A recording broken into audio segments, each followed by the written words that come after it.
विषय आहे। त्यामध्ये आम्ही अनुक्रमणिका 1 वस्तुनिष्ठ प्रश्न, तो प्रश्न प्रकार लेखी तोंडी प्रात्यक्षिक इतर स्तरामध्ये आम्ही त्यामध्ये लेखी घेतलेला आहे। त्यामध्ये त्याचे फायदे कोणकोणते, तर पटकन उत्तर मिळते, तर्क पद्धतीचा वापर होतो आणि त्याच्या मर्यादा म्हणजे पटकन अचूक उत्तरे देता येत नाही, दिलेल्या वेळेत सोडवू शकत नाही।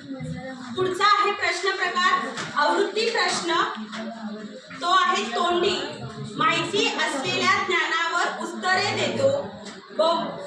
उदाहरण चौकोनाला किती बाजू असतात, भौमितिक आकार ओळखण्यास अडचणी येतात। तिसरा आहे शाब्दिक उदाहरणे, लेखी आणि तोंडी। दिलेला विषय समाजशास्त्र।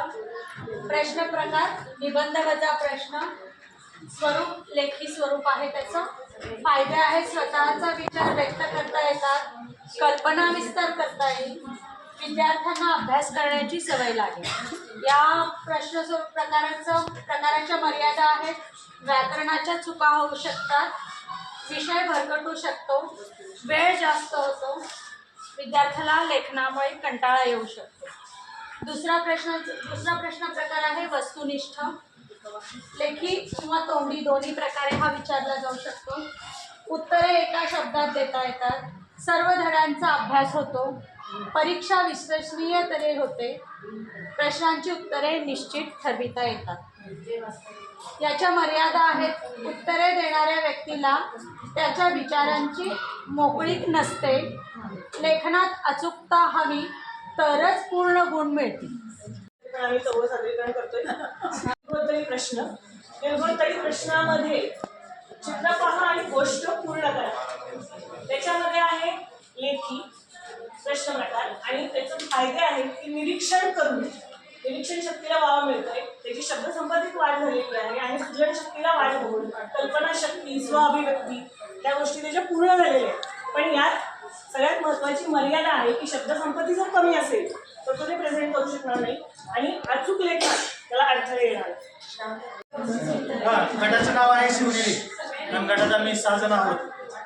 पहिला प्रश्न प्रकार आहे वस्तुनिष्ठ प्रश्न, लेखी आणि तोंडी या दोन्ही प्रकारात आपण ते घेऊ शकतो। त्या ठिकाणी त्याचे फायदे असे आहेत, लगेच उत्तर देतो किंवा मिळते, आपण विचारलं लगेच प्रश्नाचं उत्तर मिळू शकतं आणि अचूक उत्तर मिळतं। त्या ठिकाणी बहुपर्यायी नसल्यामुळं वस्तुनिष्ठ असल्यामुळे लगेच आपल्याला अचूक पर्याय मिळतं। पण याचा मर्यादा देखील आहे, केवळ ज्ञानावर आधारित प्रश्न आहेत, इतर स्वमतात तिथं वाव नसतो, त्यामुळे केवळ ज्ञानावर आधारित हे प्रश्न आहेत। आपल्याकडचं कार्य आहे, विषय आहे कार्यानुभव। प्रश्नांचे प्रकार आहे ठसे काम, चिकटकाम आणि शिल्पकाम।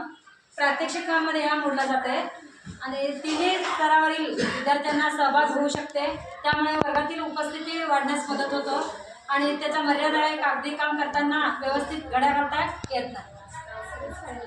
नवनिर्मितीचं काहीतरी एखादा नवीन क्रिएटिव्ह झाल्यामुळे त्यांचा आत्मविश्वास पण वाढतो आणि आनंद पण मिळतो आणि अशा स्वरूपात जर आपण प्रदर्शन घडवले तर त्या सादरीकरणाचं कौशल्य सुद्धा विकसित होतं। त्याचप्रमाणे group name is unique.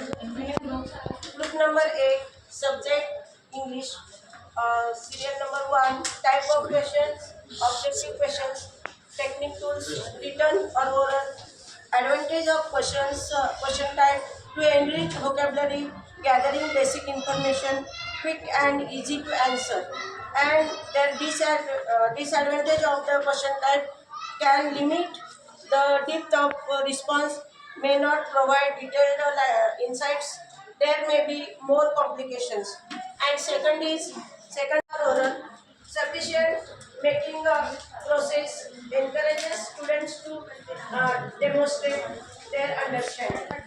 And disadvantage of this question type are it may not fully capture complex understanding and limited depth of assessment.